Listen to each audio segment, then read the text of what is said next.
welcome to my YouTube channel, Juliet Nail Crafts. So today I am going to do something that I have talked about doing on many occasions and never quite got around to it. I'm just realising I should probably have some paper behind this. I want to swatch out my Craftbox UK Souffles because I have a large collection of them now and you can't really tell in the tub how they are going to look when they are dry. So the best way with any of your products is always to swatch out. I'm just grabbing the last little bits of gesso from this pot, so I'm just going to get another pot of gesso. But the well, actually I have another pot of gesso here. Let's just put that in the bin. That's good. That's how I use something up, which is fabulous. So the souffles look so different on like a light colour and a dark colour. So what I'm doing is I'm just putting black gesso down one half of this page. I'm hoping that one page will be enough to get all the souffles sorted. If not, we've got that page back there that we can do something with. So I'm just going to continue to paint this. Once it's all dry, I'll come back to you and we'll start swatching. So I ended up painting all of that, which I hadn't intended to be honest, but I ended up dropping a bit of black on part of it that that wasn't meant to be, and then I was like, oh, that's unfortunate. So I did it to keep it neat, but then actually having got all my stuff out, I'm thinking I'm going to need that amount of space. So what I was thinking of doing is I'm going to get a little bit like that on a palette knife because that's how it was designed to work, and I'm going to put that, and then I'm just going to put a little bit on with a paintbrush beside it, and then I'm going to do the same on black, and then I will probably speed this up. So because it's quite repetitive, but I honestly think swatching out is so important. It's a step I used to always skip. You know, it's like you'd read your art things, I could never be bothered when I got new pens or new paints or anything like that.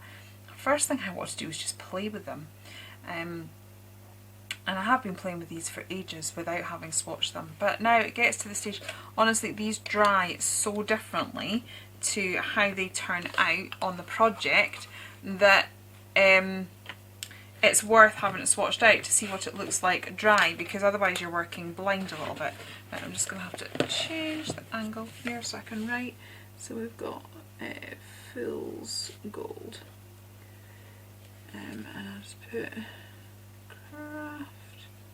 Craftbox UK Souffle. Yeah, and so when I'm doing a project I'm not quite sure which one would go best, and I find myself either going for the opal or the fool's gold, just purely in that I have used those ones the most, so I end up knowing how those ones are going to play on my project. But then I've got loads of these things now that are just gorgeous. Look, you can tell how much I love that. I've gone through half a pot. For me to go through lots of something with a mixed media project is quite impressive. Right, I'm just going to make sure that I clean my knife in between each thing. So I want to see the difference of it chunky and dry. So as I said, I'm just going to pop you on fast forward while I do this. I'm obviously going to have to wait for this to dry, which will most likely be tomorrow.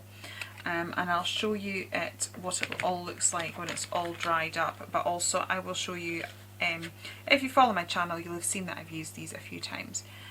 So, you know, you'll maybe not be that interested, but if not, you might be interested to see what I've actually created, because this has become my latest obsession. So I can show you a few of the things that I have made. Now I'm not going to be marking writing on here because I'll have to find a chalk pen or something that will go over the black, but I'm thinking that if I put the same one in exactly the same place over here, I'll still be able to reference it. So I'll be able to know that the top row right across is Fool's Gold and this is the Precious Opal, and I'm basically doing it in the order that I bought them. So it's like I bought these two first, then I really I wanted all of them apart from the sapphire because I'm not a big fan of that sort of colour, but I know Anna loves her blue colours, so I'm not surprised that she did it. And then the Galaxy ones came out, and then the Love ones came out, so yeah, I've kind of gradually bought them, so I'm just going to pop them in as I got them. But yeah, enough waffling for me, I'll pop you on fast forward now.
Swatches all dry. I love, like, the texture on these is incredible, and look how different they look on black. This is why it's worth swatching, so I can now see how all of these dry. And also the thing that I'm most impressed at is this is my least favourite, this one here, Sapphire. I don't mind blue, but I wouldn't use it in big chunks, but that's the corresponding one on black. On black, you actually end up mostly just seeing the gold, and there's a tiny touch of the blue that comes through. So that will teach me if I'm going to be using it on black, because actually this one, and this one look quite similar on the black when they're dry. There's just like a slight difference in the hue, but they're fairly similar. But seeing as this is sort of like my least favourite on white, then if I'm looking for just like a gold touch on something, that I'm actually worth pulling this one out and using that up on black, because I prefer that on black there. So yeah, it is good to see. I really want to do some Galaxy paintings and pop these two in. I think they would be quite good. That's actually diamond.